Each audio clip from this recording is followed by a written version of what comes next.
नमस्कार दोस्तों, आज हम देखेंगे क्लास 10 चैप्टर नंबर 1 पोषण।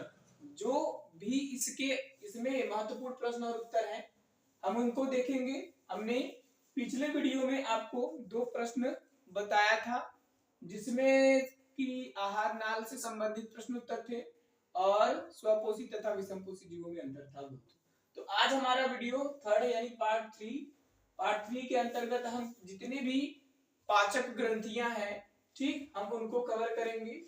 तो हमने लिखा है पहला क्वेश्चन, मनुष्य में पाचक ग्रंथियों का विस्तार से उल्लेख कीजिए। यानी मनुष्य के शरीर के अंदर जितनी भी पाचक ग्रंथियां होती हैं उनका हम क्या करेंगे, उनको एकदम डीप से पढ़ेंगे अच्छे से। ठीक, तो हमने यहाँ पे लिखा है आहार नाल से संबंधित पाचक ग्रंथियां निम्नलिखित है।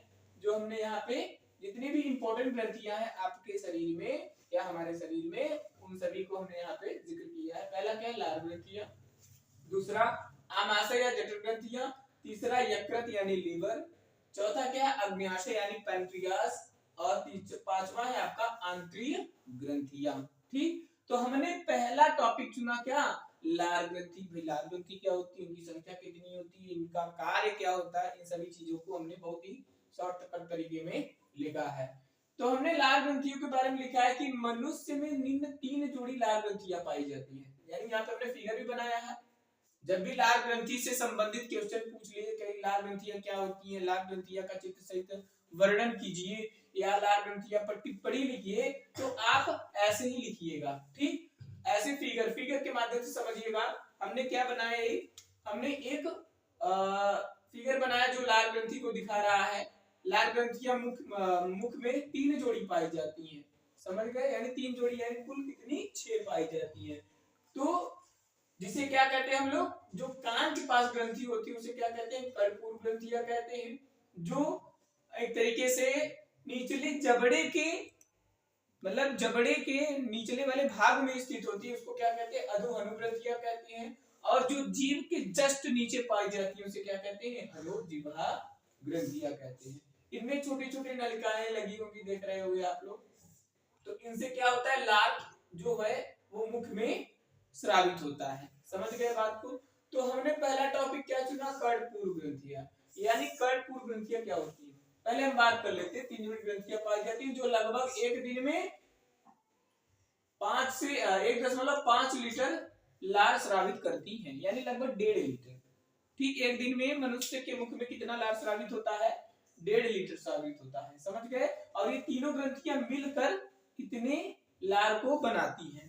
ठीक, तो हमने पहला टॉपिक क्या लिया कि कर्णपूर ग्रंथियां क्या होती हैं। ये देखते हैं, कर्णपूर ग्रंथियां, ये ग्रंथियां दोनों कानों के पास पाया जाता है। हमने बोला ना, ये जो ग्रंथियां होती है कर्णपूर, ये दोनों कानों के पास पाई जाती है। इनसे क्या स्रावित होता है, लार स्रावित होता है। तरीके से इनसे क्या स्रावित होता है, लार स्रावित होता है। जिनमें क्या होता है, जिनमें लाइसोजाइम तथा टाइलिन नामक एंजाइम पाया जाता है। अब लाइसोजाइम और टाइलिन का कार्य क्या है, ये हमने लिखा है, जो भोजन में उपस्थित हानिकारक जीवाणुओं को, यहाँ पे लिख लीजिएगा आप लोग क्या, जीवाणु। ठीक, जीवाणुओं ना, जीवाणुओं को मारने का कार्य करता है। यानी ये क्या करता है, लाइसोजाइम तथा टाइलिन क्या करता है, ये भोजन में उपस्थित हानिकारक जीवाणुओं को मारने का कार्य करता है। और ये सभी ग्रंथियों में सबसे बड़ी ग्रंथियां यही होती हैं, यानी कर्णपूर ग्रंथियां ही बड़ी होती हैं। समझ गए। फिर दूसरा क्या लेते हैं टॉपिक, क्या, अधोहनु ग्रंथियां। ये क्या होती हैं, ये हमारे निचले जबड़े के पास स्थित होती है। ठीक, ये हमारे निचले जबड़े के पास स्थित होती हैं। समझ गए। ठीक, और इनसे क्या निकलता है, इनसे वाटर टंस नलिका लगी होती है जो लार को कहां लाती है, मुख में लाती है। यानी ये नली जो लगी है इसको क्या कहते हैं, वाटर टंस नलिका कहते हैं। ठीक, फिर जो अधोजिह्वा ग्रंथियां है, यानी तीसरा अधोजिह्वा यानी ये वाला भाग, ठीक, जो जीभ के जस्ट नीचे पाया जा रहा है। तो अधोजिह्वा ग्रंथियां यानी ये जीभ के ठीक नीचे स्थित होती है। इनमें कई महीन रिविनस या बार्थोलीन की नलिका लगी होती है जो मुख के फर्श पर खुलती है। समझ गए, जो मुख की फर्श पर खुलती है। ये था लार ग्रंथि के बारे में एकदम विस्तार से। ठीक, अगर एग्जाम में पूछा कि लार ग्रंथि के बारे में टिप्पणी लिखिए तो कुछ नहीं करना है। लार ग्रंथि यानी मनुष्य के मुख में 3 जोड़ी लार ग्रंथियां पाई जाती है जो एक दिन में 1 से 1.5 लीटर लार स्रावित करती है। ठीक, ये 3 प्रकार की होती है जिसे हम लोग कर्णपूर ग्रंथियां, अधोहनु ग्रंथियां और अधोजिह्वा ग्रंथियां कहते हैं। अब हम बात करते हैं आमाशय ग्रंथियां या जठर ग्रंथियों के बारे में। ठीक, जो हम अगली स्लाइड पर देखेंगे। तो हम नेक्स्ट टॉपिक की बात करते हैं यानी आमाशय या जठर ग्रंथियों के बारे में। ठीक, ये क्या होती है हमने यहाँ पे लिखा है एकदम शॉर्टकट तरीके में। आमाशय या जठर ग्रंथियां क्या होती है पहले ये जान लो। आमाशय की दीवारों में 3 प्रकार की जठर ग्रंथियां पाई जाती है जिनसे क्या स्रावित होता है, जिनसे जठर रस का स्रावन होता है। यानी जो क्या करती है, जठर रस स्रावित करती है। ठीक, जो जठर रस स्रावित करती है। अब इसमें 3 प्रकार के जो जठर ग्रंथियां होते हैं आमाशय में कहाँ होती हैं ये चीज देखना है। तो हम यहाँ पे बना दे रहे हैं। जैसे क्या ये हमारा क्या है, एक तरीके से ये आमाशय है, समझो ये क्या है, ये आमाशय है। ठीक, ये आमाशय है। तो जो आपको दिख रहा है कार्डियक ग्रंथि, फंडिक ग्रंथि और पाइलोरिक ग्रंथि, यही 3 ग्रंथियां होती है आमाशय में। ठीक, तो जो कार्डियक ग्रंथि है ना ये क्या होती है, आमाशय के ऊपरी वाले भागों में होती है। जहां पे ग्रास नली खुलती है ना आमाशय में, वहीं पर क्या होती है आपकी कौन सी ग्रंथि, कार्डियक ग्रंथि। कौन सी, कार्डियक ग्रंथि। ठीक, कार्डियक ग्रंथि होती है, समझ गए। उसके बाद जो आपकी फंडिक ग्रंथि होती है ना ये क्या होती है, बीच में होती है, ये यहाँ पे, यानी ये यहाँ पे क्या होती है, फंडिक ग्रंथि,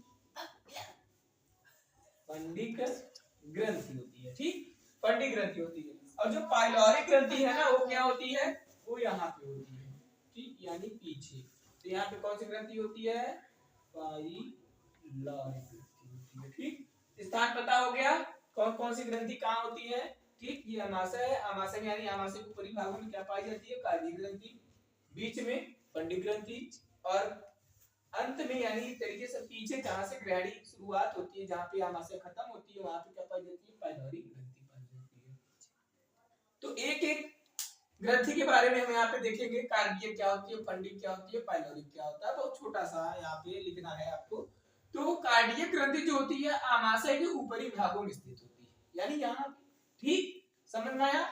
इसका कार्य क्या होता है, एक तरीके से जैसे हम भोजन ग्रहण किए जैसे ही आमाशय में आया तो ये कार्डियक क्या कर लेता है, बंद कर लेता है ताकि भोजन जो है ऊपर ना चढ़े। अगर कार्डियक ग्रंथि नहीं रहेगा तो भोजन क्या चढ़ने जाएगा, ऊपर चढ़ जाएगा और हमें क्या हो जाएगा, उल्टी हो जाएगी। समझ गए बात। ठीक, फिर फंडिक क्या होता है देखेंगे हम यहाँ पे। यह आमाशय के मध्य भाग में उपस्थित होता है या स्थित होता है, जो जठर रस का क्या करती है, श्रावण करती है। यानी सबसे ज्यादा जठर रस का श्रावण यही करती है, फंडिक ग्रंथि का। ठीक, ये कहाँ होती है, आमाशय के मध्य भाग में होती है।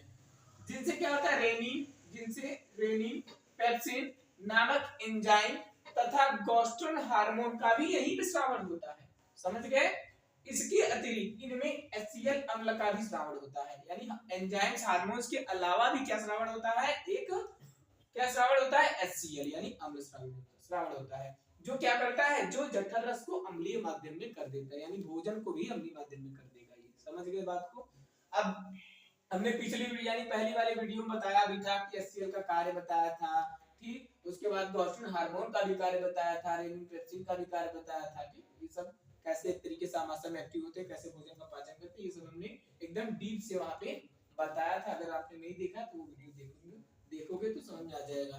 फिर अगली बात करते हैं हम क्या, पाइलोरिक ग्रंथि। पाइलोरिक ग्रंथियां क्या होती हैं, पाइलोरिक ग्रंथियां इनमें यानी इसमें केवल श्लेष्म का श्रावण होता है। इसमें केवल क्या श्रावण होता है, श्लेष्म का श्रावण होता है, जो विभिन्न पाचक रसों एवं HCl से क्या करता है, आमाशय की सुरक्षा करता है। यानी एक तरीके से जो म्यूसिन परत हमने बताया था पहली वीडियो में। ठीक, जो म्यूसिन परत होता है तो म्यूसिन परत को क्या करता है, एक तरीके से ये सपोर्ट करता है। कौन, पाइलोरिक ग्रंथि। समझ गए। एक तरीके से क्या करता है, वो सपोर्ट करता है ताकि जो HCl है वो आमाशय को क्षतिग्रस्त ना कर सके। समझ गए बात को। तो ये क्या था आपका, ये आमाशय या जठर ग्रंथियों के बारे में था।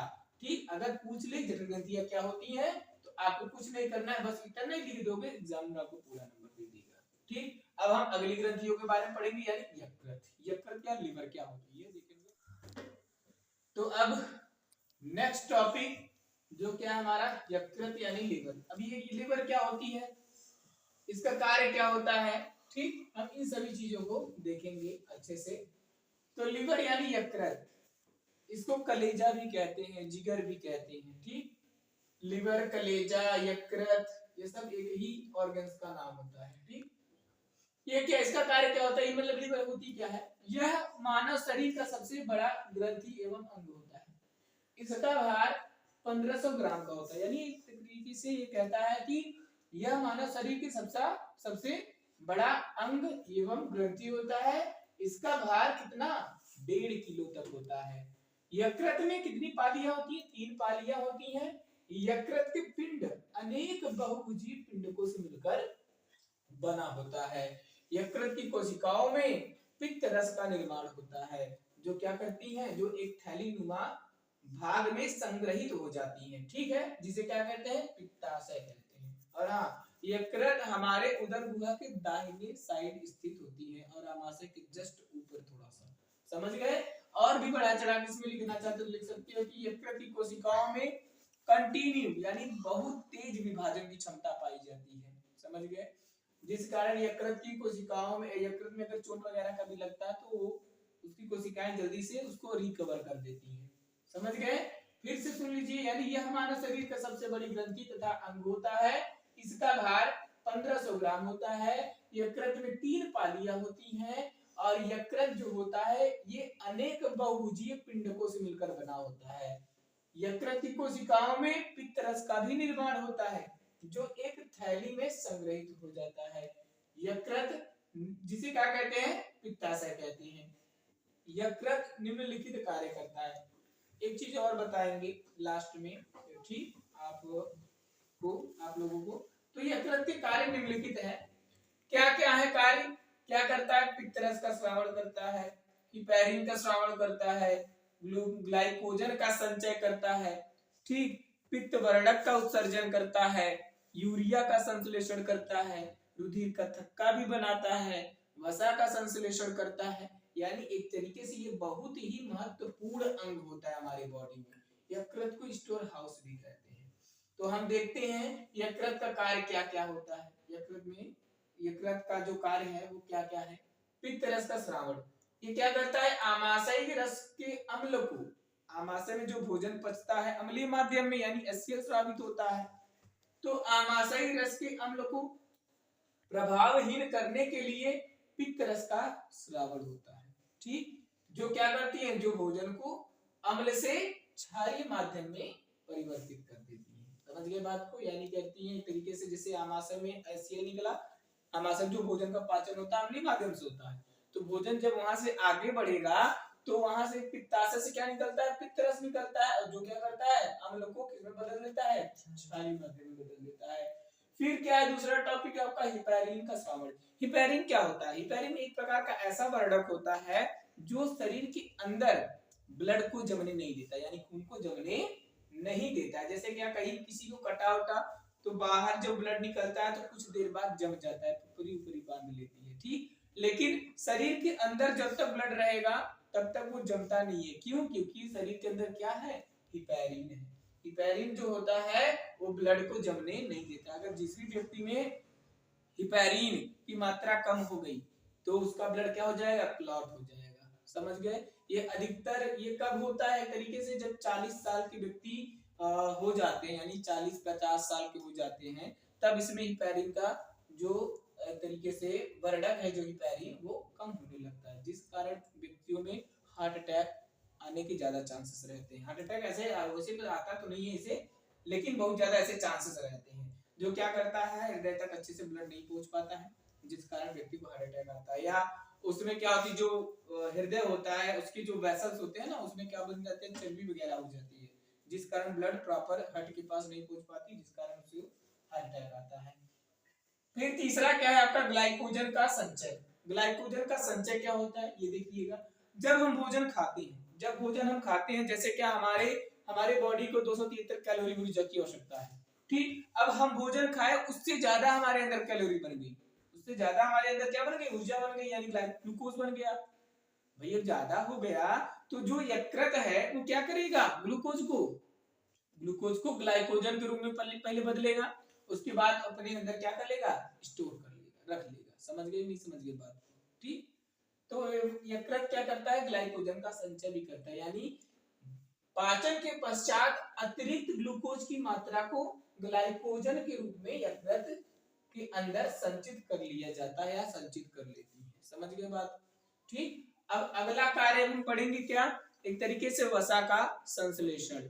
वसा का संश्लेषण क्या होता है, बने रहिए। वसा का संश्लेषण क्या होता है, वसा का संश्लेषण क्या होता है ये देखेंगे हम यहाँ पे इरेज कर रहे हैं इसको। ठीक, हमारे साथ लिखते चलिएगा वसा का संश्लेषण। वसा का संश्लेषण यानी सीधा अब क्या पढ़ेगी, डी आपकी, यानी वसा का संश्लेषण। ठीक, वसा का संश्लेषण। अब वसा का संश्लेषण क्या होता है, संश्लेषण माने क्या होता है, निर्माण एक तरीके से। ठीक, अब जैसे क्या देखो, अगर मानो आपके शरीर में ग्लूकोज की मात्रा ज्यादा है तो वो यकृत की कोशिकाएं क्या करेंगी, ग्लाइकोजन के रूप में संचित कर ली ना।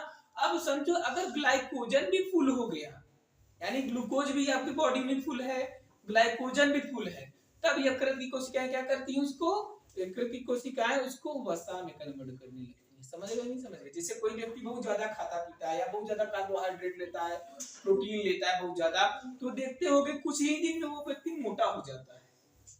वो व्यक्ति कुछ ही दिन में मोटा हो जाता है। क्यों मोटा हो गया, क्योंकि उसके बॉडी में ग्लूकोज बहुत ज्यादा मात्रा में है, उसके बॉडी में ग्लाइकोजन बहुत ज्यादा मात्रा में है। ठीक, अब जब ग्लाइकोजन बहुत ज्यादा मात्रा में है तो जो यकृत है वो किसके रूप में स्टोर करेगा, क्या, वसा बनाने लगेगा, यानी चर्बी बनाने लगेगा, और वो व्यक्ति तुरंत ही क्या हो जाएगा, मोटा हो जाएगा। समझे नहीं समझे? यानी जो वसा संश्लेषण है क्या करती है, यानी यकृत, लिखिएगा हमारे साथ, यकृत कोशिकाओं में उपस्थित यकृत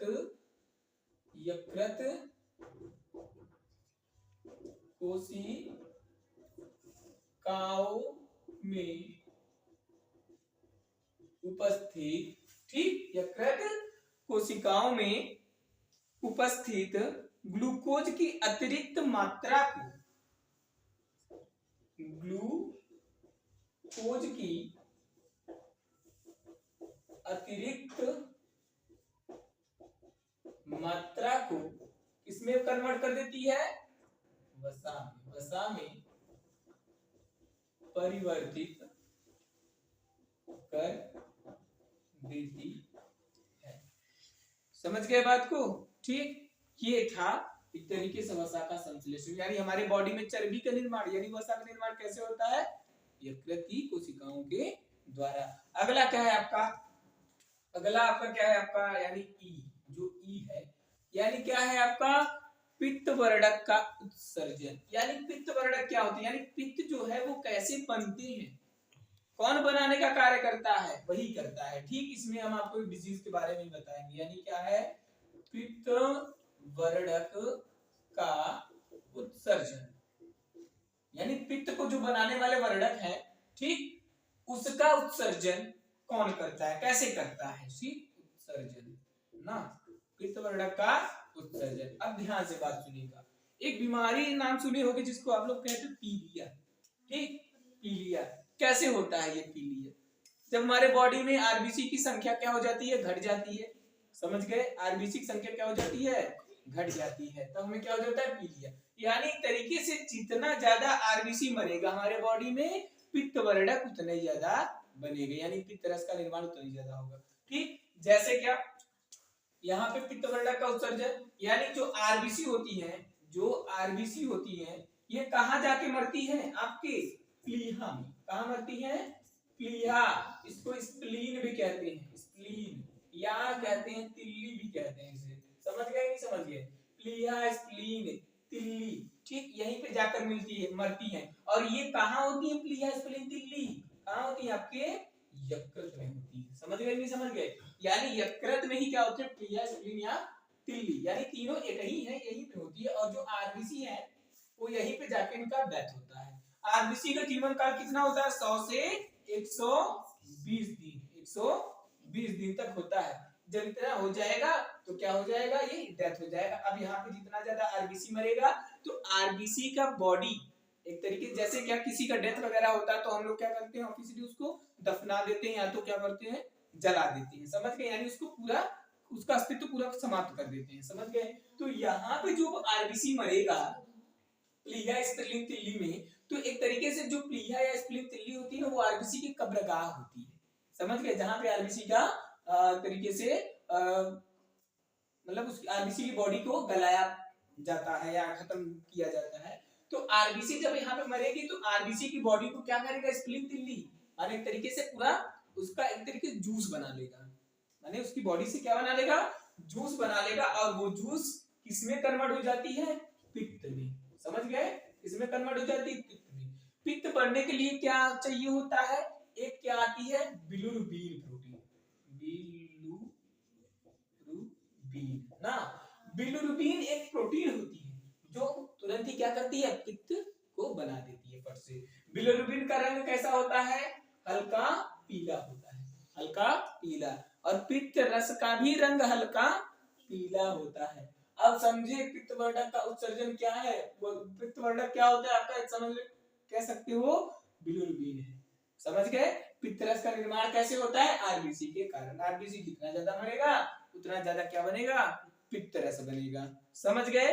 तो हमारे साथ लिखिएगा आप लोग, पित्त लवण तथा पित्तवर्धक का उत्सर्जन यकृत द्वारा होता है, समझ गए नहीं समझ गए, यानी पित्त लवण और पित्तवर्धक का उत्सर्जन कौन करता है, यकृत करता है, समझ गए, यानी यकृत में तो जाके मरेगा आरबीसी है ना, आरबीसी कहाँ मरेगा, यकृत में ही जाके मरेगा। अब यकृत में जब मरेगा तो वहीं से क्या कर लेता है, पित्त लवण एवं पित्तवर्धक वास्तव में क्या होते हैं, लाल रुधिर कणिकाओं से मिलकर बनते हैं। हमने बोला ना कि आरबीसी जितना ज्यादा मरेगा उतना क्या बनेगा, पित्त रस बनेगा। तो ये कह रहा है कि पित्त लवण तथा पित्तवर्धक का उत्सर्जन कौन करता है, यकृत करता है, यानी पित्त लवण तथा पित्तवर्धक का उत्सर्जन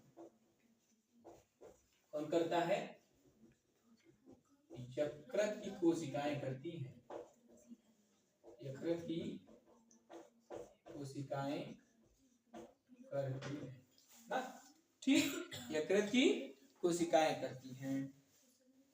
आगे है कि ये जो वर्णक है ये बनता कैसे है, आरबीसी के कारण ना, आरबीसी के कारण बनता है, इतना आप नहीं लिखोगे फिर भी चलेगा कि पित्तवर्धक का उत्सर्जन कौन करता है भाई, पित्तवर्धक का उत्सर्जन यकृत की कोशिकाएं करती है। अब यकृत की कोशिकाएं कैसे बनाती है बता दिए आपको, आरबीसी ना, जो रेड ब्लड सेल होती है वो जितने ज्यादा मरेगा उतने ज्यादा क्या बनेगा, पित्त रस बनेगा, समझ गए बात को, ठीक। अब अगला है आपका एफ, यानी क्या है, यूरिया का संश्लेषण, यूरिया का संश्लेषण, यानी जो एफ है वो क्या है, यूरिया, यूरिया का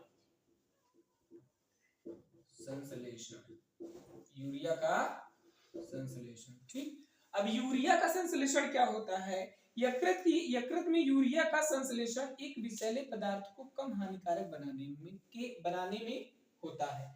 यानी एक तरीके से जैसे क्या हम क्या आज की दुनिया में कोई भी चीज शुद्ध नहीं खा रहे हैं, ठीक है, कोई भी अनाज, कोई भी फल, कोई भी फ्रूट वगैरह कुछ भी खा रहे हैं वो शुद्ध नहीं खा रहे हैं, किसके बदौलत, किससे हम लोग तैयार कर रहे हैं, विभिन्न प्रकार के रासायनिक चीजों के द्वारा उत्पन्न कर रहे हैं हम लोगों को, समझ गए नहीं समझ गए, तो उन्हीं को हम खाते हैं, तो विषैले चीज खाते हैं ना, हमारे बॉडी में क्या बनता है, एक अमोनिया नामक जहर बनती है, समझ गए नहीं समझ गए, और उसी अमोनिया नामक जहर को कम विषैला बनाने के लिए हमारे बॉडी में क्या होता है, किडनी होती है, वृक्क होती है, समझ गए, और यकृत भी होती है जो क्या करती है, यूरिया का संश्लेषण कर देती है, यानी उस विषैले पदार्थ को कम विषैला कर देती है, यानी यूरिन में कन्वर्ट कर देती है, समझ गए नहीं समझ गए बात को, ठीक। तो यही कह रहा है कि यकृत में यूरिया का संश्लेषण एक विषैले पदार्थ को कम हानिकारक बनाने के लिए होता है। यानी यूरिया का संश्लेषण में क्या लिखोगे आप लोग कि यकृत में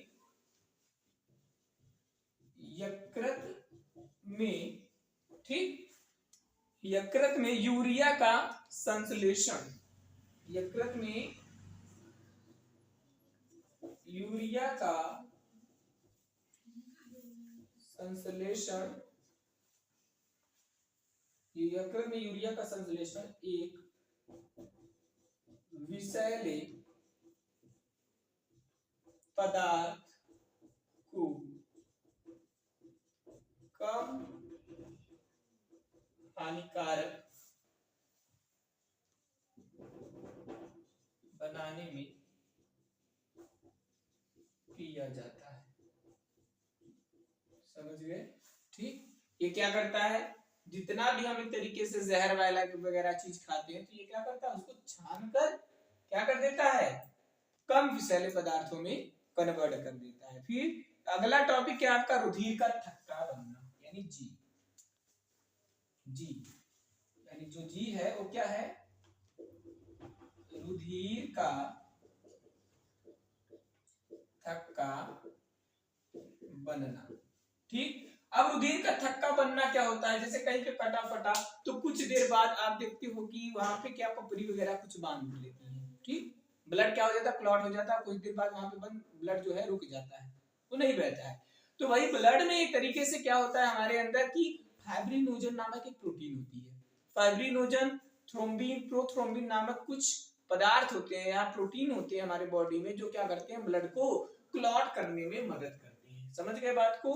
तो यानी यकृत की जो कोशिकाएं हैं, प्रोथ्रोम्बिन तथा फाइब्रिनोजन रुधिर का क्या करती है, संश्लेषण करती है। यानी एक तरीके जो यकृत की कोशिकाएं हैं क्या बनाती है, प्रोथ्रोम्बिन और फाइब्रिनोजन क्या बनाती है, प्रोथ्रोम्बिन और फाइब्रिनोजन नामक प्रोटीन बनाती है, जो क्या करती है, जो चोट लगने पर ब्लड को थक्का बनाने में मदद करती है। यानी यकृत की कोशिकाएं, लिखिएगा, यकृत की कोशिकाएं, यकृत की कोशिकाएं प्रोथ्रोम्बिन तथा फाइब्रिनोजेन नामक प्रोटीन पदार्थ का संश्लेषण करती है, संश्लेषण करती है, जो रुधिर का थक्का बनाने में मदद करती है। समझ गए? ये था पूरे यकृत का कार्य। यकृत आपके इस चैप्टर में बहुत ही महत्वपूर्ण ग्रंथि है, इसको एकदम अच्छे से पढ़ लीजिएगा, बार बार नोट्स लिखिएगा एकदम अच्छे से, यानी इसको एकदम बढ़िया सा रट्टा मारो, चाहे जो करो, इसको याद कर लो आप लोग। ठीक, समझे नहीं समझे, बहुत ही महत्वपूर्ण प्रश्न है। यानी यकृत क्या होते हैं, यकृत का कार्य क्या है, ये सब हम आपको एकदम डीप से बता दिए। ठीक, अब हम अगले ग्रंथि के बारे में पढ़ेंगे, जो क्या है, अग्न्याशय।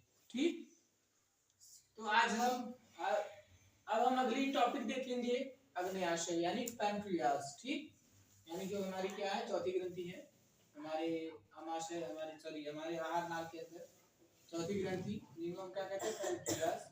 ये क्या होती हैं, ये हमारे आमाशय के जस्ट नीचे स्थित होती हैं, पत्तीनुमा संरचना होती है इनकी। ठीक, ये हमारे शरीर में दूसरी सबसे बड़ी ग्रंथि होती है। ठीक, इन्हें मिश्रित ग्रंथि भी कहते हैं। अब मिश्रित ग्रंथि क्यों कहते हैं इनमें, क्योंकि इनमें क्या पाया जाता है, इनमें एंजाइम्स और हार्मोन्स ये दोनों स्रावित करते हैं, और इनमें अंतःस्रावी ग्रंथि और बाह्यस्रावी ग्रंथि दोनों पाई जाती है। जितने भी बाह्यस्रावी ग्रंथि होते हैं उनसे क्या निकलते हैं, उनसे एंजाइम स्रावित होते हैं, और जितने भी अंतःस्रावी ग्रंथि होते हैं उनसे क्या स्रावित होते हैं, हार्मोन स्रावित होते हैं। इसीलिए इसे क्या कहते हैं, मिश्रित ग्रंथि कहते हैं। ठीक, हमने यहाँ पे लिखा है, यह यकृत के बाद दूसरी सबसे बड़ी ग्रंथि है। इसका भार 6 से 90 ग्राम तक, 60 से 90 ग्राम तक होता है। ठीक, इसे मिश्रित ग्रंथि भी कहते हैं। समझ गए? अब मिश्रित ग्रंथि क्यों इसे कहते हैं, हमने कहा ना इसमें क्या पाया जाता है, इसमें बाह्यस्रावी तथा अंतःस्रावी ग्रंथि दोनों पाई जाती है और जिनसे क्या निकलते हैं, जिनसे एंजाइम तथा हार्मोन स्रावित होते हैं। समझ गए। यकृत जो होता है वो अनेक पिंडकों से यानी अनेक बहुभुजीय पिंडकों से मिलकर बना होता है। जो क्या होता है, अनेक बहुभुजीय पिंडकों से मिलकर बना होता है, जिन्हें क्या कहते हैं, लैंगरहैंस की दीपिकाएं कहते हैं। समझ गए। यानी अनेक बहुभुजीय पिंडकों से मिलकर बना होता है जिसे लैंगरहैंस की दीपिकाएं कहते हैं। हमने बहुत यहाँ पे शॉर्टकट में लिखा है, समझ गए। तो यहाँ पे हमने जैसे लिखा वैसे देख लेते हैं। यह यकृत के बाद दूसरी सबसे बड़ी ग्रंथि होती है, कौन, अग्न्याशय। ठीक। इसका भार 60 से 90 ग्राम तक होता है। इसे मिश्रित ग्रंथि भी कहते हैं। अनेक पिंडकों के मध्य यानी इनमें अनेक पिंडकों के मध्य जो होता है, माने ये तो अनेक पिंडकों से मिलकर बना ही होता है, उनके बीच में यानी पिंडकों के बीच में मध्य में लैंगरहैंस की दीपिकाएं स्थित होती हैं। इनसे एंजाइम तथा हार्मोन स्रावित होते हैं। इनमें बाह्यस्रावी तथा अंतःस्रावी ग्रंथियां दोनों पाई जाती। आप चाहे जैसे लिखो, ठीक, समझ गए। अब अग्न्याशय के कार्य, अग्न्याशय के कार्य क्या है ये हम देखेंगे। जैसे क्या हमने क्या लिखा पहले, अग्न्याशय के कार्य में लिखा अग्न्याशय के रस का स्रावण, अग्न्याशयी रस का स्रावण। अब जो अग्न्याशयी रस का स्रावण होता है उसमें विभिन्न प्रकार के एंजाइम्स निकलते हैं। समझ गए। कौन कौन सा एंजाइम, यानी इनमें निम्न 3 प्रकार के एंजाइम्स स्रावित होते हैं या पाए जाते हैं। ठीक। जैसे यहाँ पे क्या है, पहला एमाइलेज या एमाइलॉक्सिन, लाइपेज या स्टीएक्सिन, ट्रिप्सिन या काइमोट्रिप्सिन। समझ गए। अब इनका कार्य क्या होता है, एमाइलेज, एमाइलेज का कार्य होता है कि ये क्या करता है, कार्बोहाइड्रेट का पाचन करता है। यानी जो एमाइलेज एंजाइम है ना वो किसका पाचन करता है, कार्बोहाइड्रेट का। ठीक। कार्बोहाइड्रेट का पाचन कौन करता है, एमाइलेज करता है। समझ गए बात को। फिर जो लाइपेज है, जो लाइपेज या स्टीएक्सिन है, ये क्या करता है, ये हमारे अंदर जितना भी वसा होता है ना उसका पाचन कौन करता है, लाइपेज करता है। समझ गए। जैसे कि हम तेल मसाला वगैरह बहुत खाते हैं ना तो उसका पाचन कौन करता है, लाइपेज करता है। समझ गए। फिर क्या है, ट्रिप्सिन या काइमोट्रिप्सिन। समझ गए।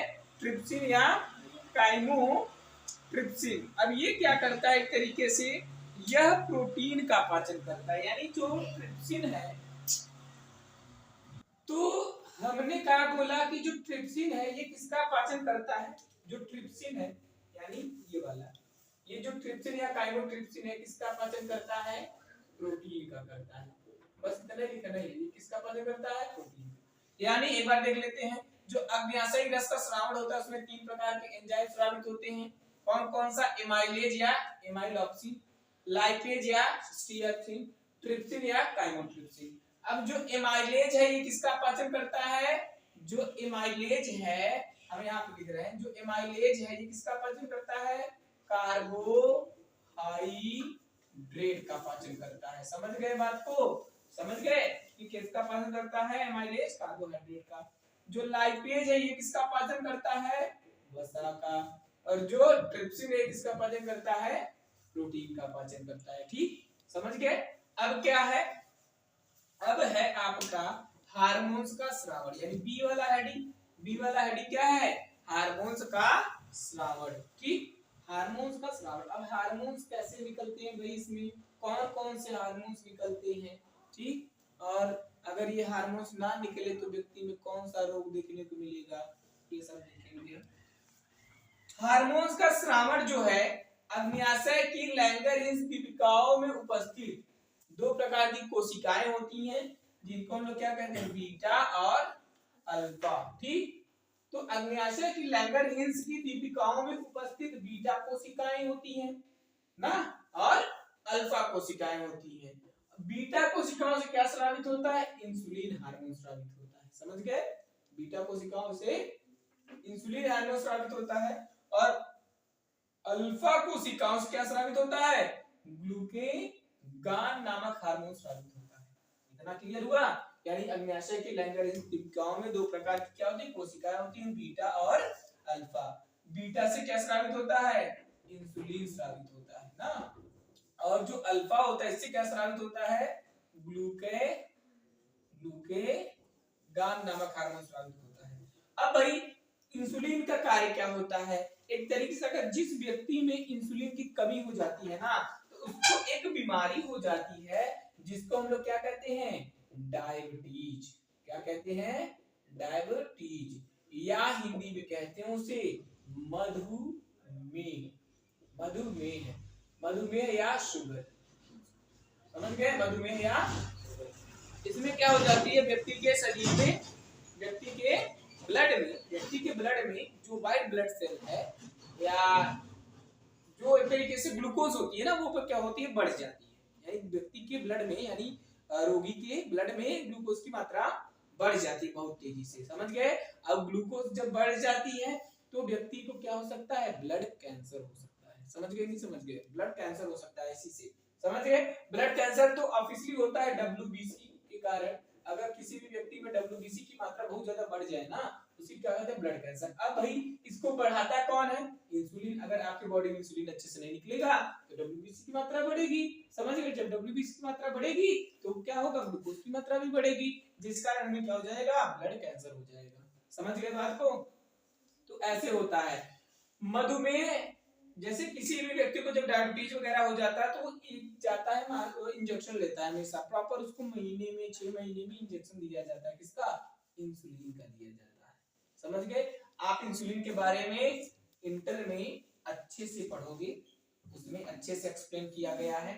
आपके लिए इतना ज्यादा जरूरी है नहीं, लेकिन ये जो ग्रंथि है इसके अंतर्गत जितने भी इंपॉर्टेंट फैक्ट थे हमने आपको बता दिया जो आपके लिए बहुत ही जरूरी है। ठीक, तो अब हम पांचवी ग्रंथि के बारे में देखेंगे और इस चैप्टर का लास्ट टॉपिक है जो, ठीक, यानी आंतरिक ग्रंथियां। समझ गए। आंतरिक ग्रंथियां क्या होती हैं, देखिएगा ध्यान से। छोटी आंत में कई प्रकार की ग्रंथियां होती हैं जिनसे आंतरिक रस स्रावित होता है। समझ गए। छोटी आंत में कई प्रकार की ग्रंथियां होती हैं जिनसे आंतरिक रस स्रावित होता है। ये ग्रंथियां लीवर कुन की दरारों में स्थित होती हैं। लीवर कुन की दरारें क्या होती हैं, जैसे क्या, मानो ये कोई नली है, ये कोई नली है। अब इस नलिका में बाल के जैसे ऐसे संरचना बहुत ज्यादा मिलता है, इसी को क्या कहते हैं, लीवर कुन का दरार। समझ गए, इसी क्या कहते हैं, लीवर कुन का दरार कहते हैं। समझ गए बात को कि नहीं समझ गए। अब ये ग्रंथियां कहाँ स्थित होती है, इसी दरारों में ये ग्रंथियां स्थित होती हैं। समझ गए बात को कि नहीं समझ गए, यही कह रहा है। और इनमें ब्रूनर ग्रंथियां तथा चषक कोशिकाएं भी उपस्थित होती हैं जिनसे क्या स्रावित होता है, जिनसे विभिन्न प्रकार के पाचक एंजाइम स्रावित होते हैं। समझ गए, जिनसे क्या होता है, विभिन्न प्रकार के पाचक एंजाइम स्रावित होते हैं। एक बात और, बहुत लोगों को ये समस्या होती है कि आंत में क्या हो जाता है, सूजन। आंत में क्या हो जाता है, सूजन। अब आंत में सूजन कैसे होता है ये देखो ध्यान से। जैसे हम बहुत ज्यादा तेल मसाला वगैरह खाएं, ठीक, बहुत ज्यादा तेल मसाला वगैरह खाएं तो ये क्या करती है कि ये जो लीवर कुन की दरारें हैं ना, लीवर कुन की जो दरारें हैं, जैसे मानो सपोज दैट आप ब्रश करते हो सुबह रोज, ठीक, अब उस ब्रश में ब्रश जैसे ये क्या है, ब्रश है एक ना, ये ब्रश है पूरा। अब इस ब्रश के फर्श पर अगर यहाँ पे जो कचरा होता है अगर ये जम जाए तो ये जल्दी निकलता है, नहीं निकलता है। इसको क्या करते हैं, उल्टा करके पीटते हैं तब निकलता है। समझे नहीं समझे। अब तुम खाना खाए बढ़िया सा, तेल मसाला वगैरह चीजें खूब खाए बढ़िया सा, और पानी नहीं पिए अच्छे से, पानी बहुत कम पी रहे हो, तो क्या होगा, अगर मानव भोजन यहाँ पे फंस गया इस ग्रंथियों पे, ठीक, समझ गए, फंस गया तो ये एंजाइम स्रावित तो रोक लेगा, निकलने ही नहीं देगा, और भोजन यहाँ पे कुछ दिन बाद सड़ने लगेगा। अब जब भोजन यहाँ पे सड़ने लगेगा तो यहाँ पे क्या करेगा, पेट हमारा दर्द करेगा और यहाँ पे धीरे धीरे अपना सूजन वो स्टार्ट कर देगा, और हम अगर नजरअंदाज करेंगे तो यहाँ पे छेद भी कर सकता है। समझ गए नहीं समझ गए। और जब यहाँ पे छेद कर देगा, जितना भी न्यूट्रिशन वगैरह रहेगा सब अवशोषण से पहले ही बाहर चला जाएगा आपकी बॉडी में। जितना भी कचरा रहेगा, समझे नहीं समझे, वो क्या कहाँ चला जाएगा, सब आपके बॉडी में रिलीज होने लगेगा, और आपकी कुछ ही दिनों में, 1 से 2 दिनों में आपकी डेथ हो जाएगी। ये बहुत ही खतरनाक होता है। समझे नहीं समझे। तो आप अपने सेहत का ध्यान खुद से भी रख सकते हो। समझ गए? अगर पानी मस्ट इम्पोर्टेंट है, अगर पानी की कमी हुई आपकी बॉडी में तो एक नहीं कम से कम 50 किस्म का बीमारी उत्पन्न होगा आपकी बॉडी में। तो ये था क्लास 10 चैप्टर नंबर 1 यानी पोषण से संबंधित जितने भी महत्वपूर्ण प्रश्न और उत्तर थे हमने लगभग 2 या 3 वीडियो में पूरा कंप्लीट करा दिया। ठीक, अब यही अगर क्वेश्चन आंसर अगर आप तैयार करके जाओगे बोर्ड एग्जाम में तो इससे बाहर कुछ आएगा नहीं। अब हम अगला टॉपिक लेते हैं, अगला मतलब अगला चैप्टर क्या आएगा आपका? रेस्पिरेशन यानी क्या? श्वसन तंत्र। श्वसन तंत्र अभी बाकी है, परिसंचरण बाकी है और उत्सर्जन, यानी ये तीनों चैप्टर जब हम कवर कर लेंगे तो हमारा एक चैप्टर कवर होगा, यानी क्या? जैव प्रक्रम। समझ गए कि समझ गए? ठीक, तो ये हमारा समझ लीजिए कि न्यूट्रिशन जो चैप्टर था ये पूरी अच्छे से समाप्त हो गई। जितना भी इसमें इंपॉर्टेंट क्वेश्चन था हमने आपको बता दिया। समझ गए बात को? एक आध दो क्वेश्चन है अभी ऐसा है जो हम लास्ट में करवा देंगे, जब बोर्ड एग्जाम चलने लगेगा तो वहां पे हम मॉडल पेपर की अकॉर्डिंग करवा देंगे आप लोगों को। तो आप जितना हम क्वेश्चन यहाँ पे बताएं, आंसर बताएं, आप लोग एकदम अच्छे से रिवीजन कर लीजिएगा। और अब हम अगले चैप्टर का जो वीडियो है वो कल से अपलोड करेंगे।